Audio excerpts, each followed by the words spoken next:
माँ Gayatri recording studio Madhepur चूड़ी बाजार। डीजे संजय सम्राट।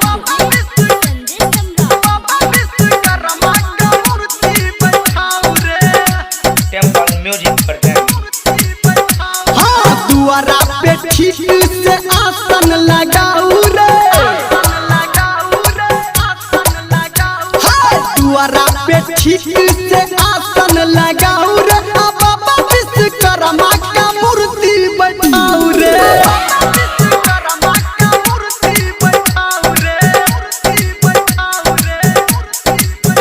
हाँ पंडित मंगा के आज पूजन कराऊ रे, पंडित मंगा के आज पूजन कराऊ रे, बाबा विश्वकर्मा का मूर्ति बैठाऊ रे।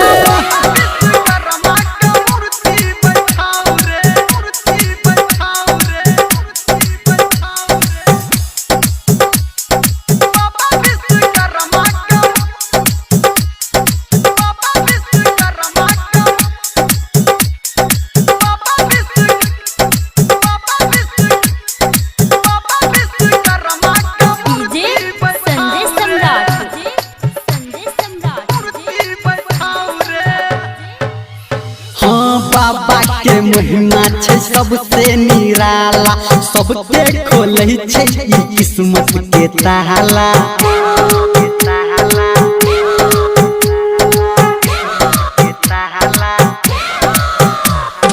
बाबा के महिमा छै सबसे निराला, सबके खोलै छै ई किस्मत के ताला।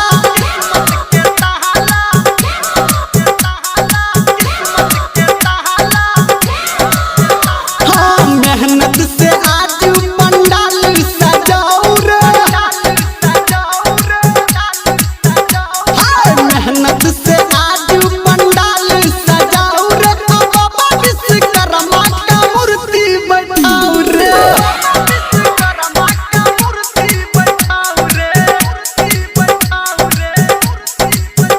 हाँ दुआरा पे ठीक से आसन लगाऊ रे, बाबा विश्वकर्मा का मूर्ति बैठाऊ रे। संजय सम्राट।